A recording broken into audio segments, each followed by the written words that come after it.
you have plasma membrane here, and then you have different types of ion channels, such as sodium channel, potassium channel, but you also have the sodium-potassium pump. What this pump does is the following. It ejects 3 sodium ions out of the cell, meaning 3 cations out of the cell, in exchange for 2 potassium into the cell. In other words, 3 cations are leaving the cell, and only 2 cations are going into the cell, meaning that the action of this pump results in excess anions inside the cell. In every cycle, we are losing a cation, simplified. This results in a memory potential at rest, which is negative relative to the outside, okay? However, the sodium-potassium pump works in an electrogenic fashion, meaning it's not electroneutral. This is extremely important to maintain the memory potential. Another extremely important physiological function is that this pump maintains sodium and potassium concentrations constant in different compartments of the cell. This is extremely important for the action of all sorts of transporters, but I will not talk about this today.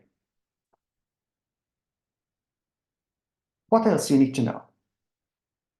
We have the principle of electroneutrality. In the vast majority of the inside and vast majority of the outside of the cell, meaning in the bulk, outside the cell, in the bulk, inside the cell, we have the principle of electroneutrality, meaning that the number of negative charges is equal to the number of the positive charges inside the cell. Electroneutrality. Again here, outside the cell, the number of negative charges is equal to the number of positive charges. Okay? Now, here, these green lines represent very thin layers on the inside and the outside of the plasma membrane. Very thin layers of just a few nanometers. It is across these very thin layers that we have excess of anions on the inside of the cell and excess of cations on the outside. Okay? And in order to depolarize the memory potential, what you need to do is the following. You reverse the charges across these 2 thin layers. Okay?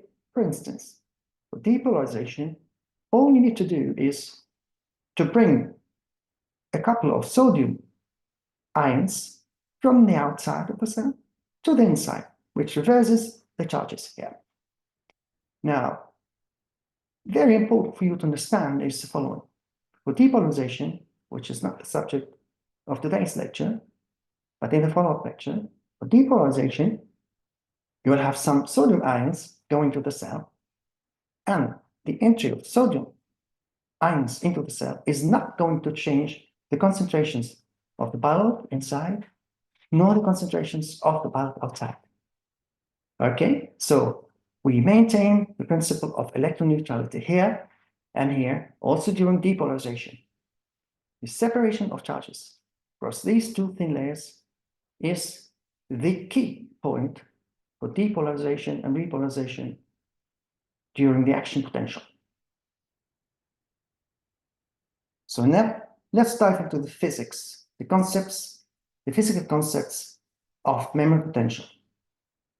We have 2 types of forces, a chemical force and an electrical force. We start off with chemical forces that are based on chemical gradients. Why do we have chemical gradients? Well, we have different concentrations of the ions inside and outside of the cell. For instance, sodium. We have about 142 millimolar outside the cell and 40 millimolar inside. In other words, sodium has a chemical gradient from the outside to the inside. Now, you need to understand the following. So it's very important. The plasma membrane permeability is the key point here. If plasma membrane permeability were high enough to sodium ions, sodium would go down its chemical gradient, okay, and would move into the cell down its concentration gradient, okay? Now just imagine plasma membrane did not have the permeability to sodium. In that case, despite the presence of large chemical gradient for sodium, it won't be able to go into the cell. The change in the permeability of the cell to any ion at any given point in time requires the presence of channels. I'll talk about this later on. Now here, potassium, we have concentration inside the cell of around 140 millimolar. Outside, 4 millimolar. Again, we have a gradient for potassium showing in the opposite direction of sodium. Potassium tendency, based on the chemical gradient, okay, is to move from the inside to the outside of the cell. Again, if the membrane permeability to potassium were high, potassium would go from the inside to the outside of the cell following its chemical gradient. Chloride inside the cell 9 millimolar, outside 125 millimolar. Again, if the membrane permeability to chloride were high enough, chloride, based on its chemical gradient, would tend to go from the outside to the inside of the cell. Calcium, we have a concentration of 2.5 millimolar outside the cell and only 0.001 millimolar inside. This is extremely important. Why? Unlike the other ions, calcium acts as a second messenger. That is, for intracellular signaling, you require calcium in many cases. In other words, the concentration of free calcium should only rise upon a very specific stimulus. This is one of the reasons why we would like to keep the concentration of free calcium inside the cell very low. The second is more of pathological nature, pathophysiological nature also. If the concentration of free calcium inside the cell remained high for a long time, it would lead to apoptosis among other pathophysiological processes. So, now that we've talked about chemical gradients, we will move on to talking about the electrical gradients. So, again, the chemical gradients, say for potassium, and from now on, I will stick with potassium for simplicity. We have a chemical gradient for potassium, which would drive potassium from the inside to the outside of the cell. Now, in this case, we are assuming that the membrane permeability to potassium is high enough so that it would enable that potassium ions leave the cell from the inside going out, okay? So, now we have potassium here, and we have here the inside of the cell. Potassium, based on the chemical gradient, starts to leave the cell, which is indicated by these red arrows. So, more and more potassium ions are leaving the cell, down the concentration gradient. Now remember, potassium ions are cations. More and more cations are leaving the cell. This results in excess of anions on the inside of the cell.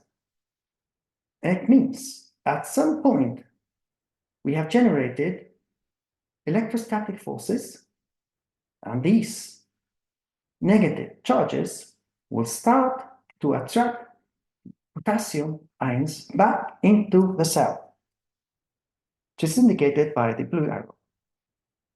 This is the case indeed in the equilibrium state. The equilibrium state describes the following. You have as many potassium ions leaving the cell as going back into the cell. This is a state that is highly desired by the ions. In other words, again, back to the key point, the membrane permeability. If the membrane permeability to potassium were high enough, potassium would tend to leave the cell, and then by the electrostatic force, it will be attracted back. It would do so out and back in until it reaches the so-called equilibrium. At equilibrium, okay, if the membrane permeability were very high to potassium only, the membrane potential would be around minus 94 millivolt, which I will explain later on. So remember, the equilibrium potential is a state highly desired, not just by potassium, but by all ions, provided the membrane permeability were high enough to any ion of interest. The equilibrium potential is described by the so-called Nernst equation. In fact, you could also say Nernst potential. The equilibrium potential is described by the Nernst equation. Now, there's a long version of the Nernst equation, just this one here, including the gas constant, temperature in Kelvin, the Faraday constant, and the ln. Now, if you consider R, T, F, and convert ln to log, we'll get this 6 to 1, this number. It's just for information. So, the potential, or the voltage, always for just one ion at a time. This is the Nernst equation. Potential would be, the resulting potential would be 6 to 1 millivolt divided by the valence, that is the charge. For potassium would be 1, sodium 1, calcium 2, chloride minus 1. 6 to 1 millivolt divided by the valence multiplied by the log of the concentration of any ion of interest outside the cell, O, divided by the concentration of the same ion inside the cell.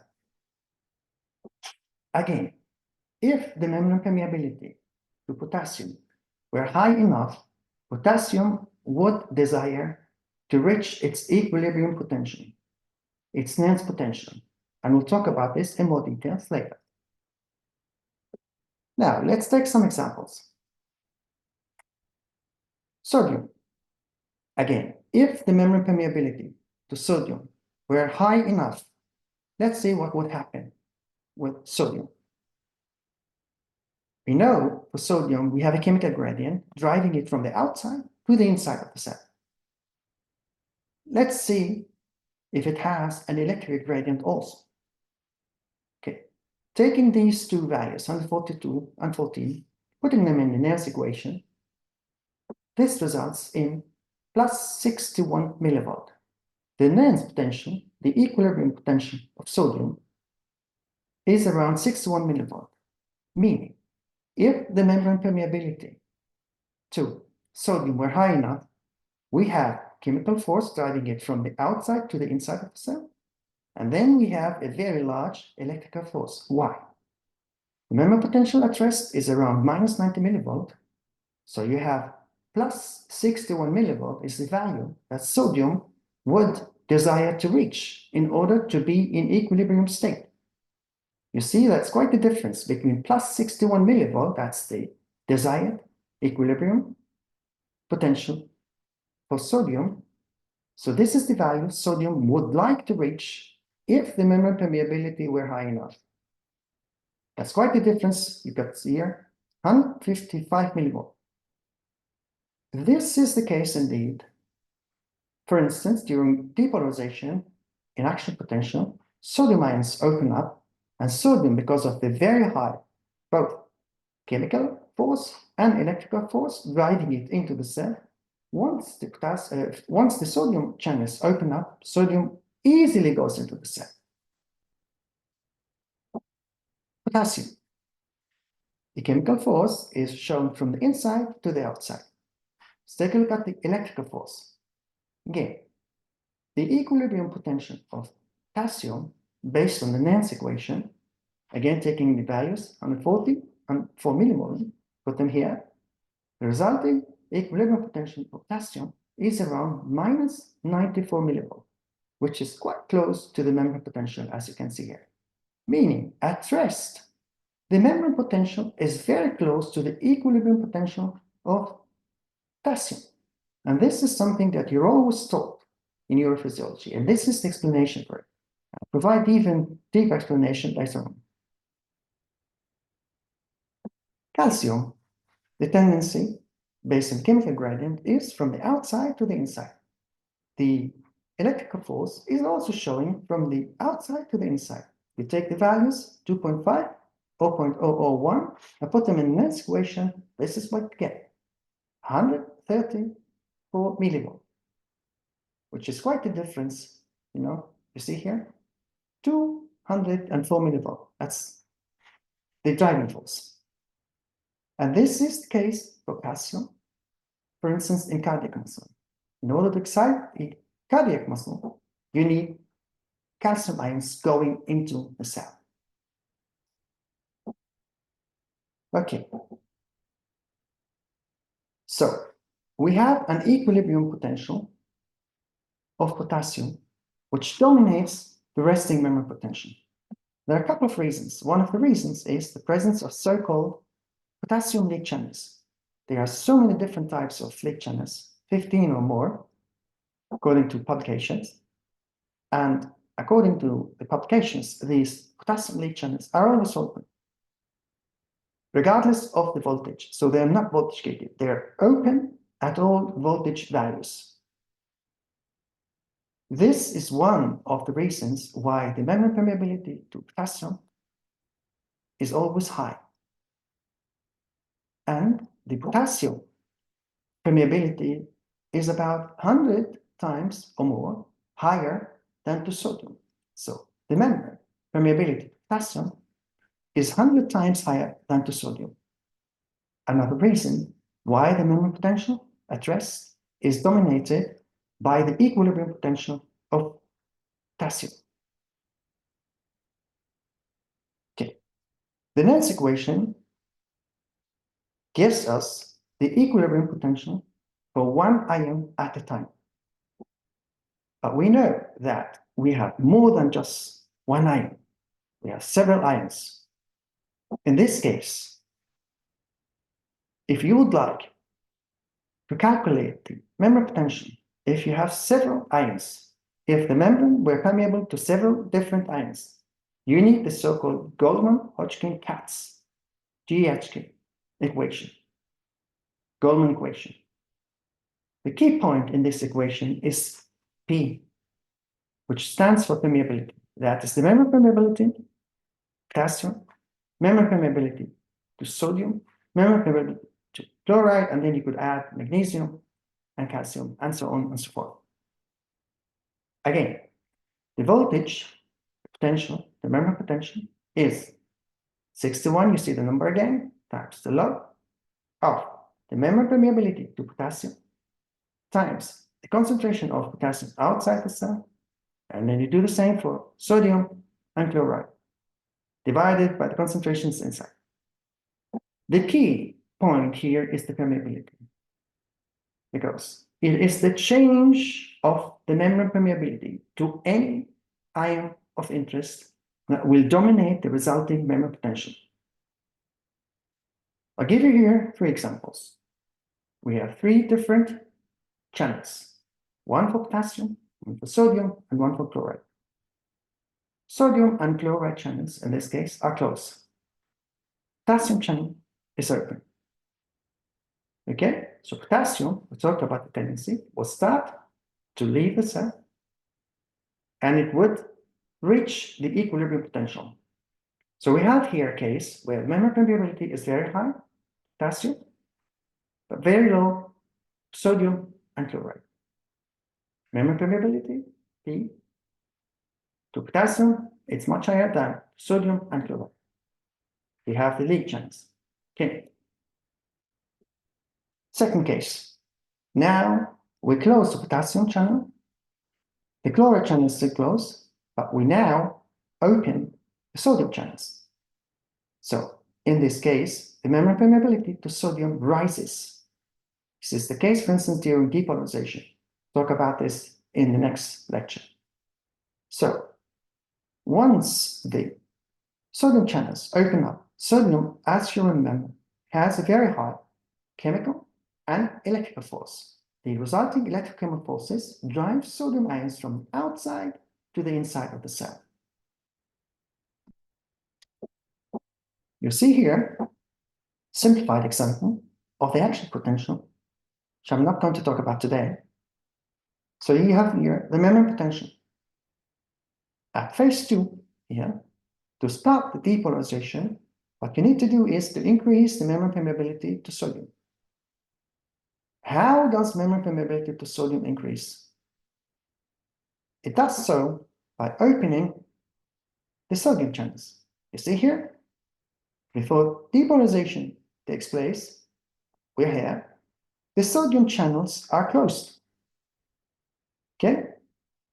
Some excitation of the membrane results in a slight increase of the membrane potential until voltage-gated sodium channels start to open up. Now, sodium ions have electrochemical forces that would drive the sodium ions into the cell. And this results in depolarization. Why it does not reach the equilibrium potential of 61 millivolt, I'll talk about this later, not today, in a separate lecture. Okay? Now, the third case. Potassium channels are now closed. Okay? Closed. Sodium channel is also closed. And it's only the chloride channel that is open. So, in this case, the membrane permeability to sodium and potassium is very low, but it rises now to chloride. Chloride would tend to go into the cell. An example, inhibitory neurotransmitters, glycine, for instance. So let's put it all together. At rest, the membrane permeability is highest to potassium. And this is why, if you put the numbers, the concentrations of the ions inside and outside of the cells, and multiply, okay, by the permeabilities of the membrane to all of the individual ions, the resulting membrane potential would be around minus 90 millivolt, which is quite close to the equilibrium potential of potassium. You see? So simple.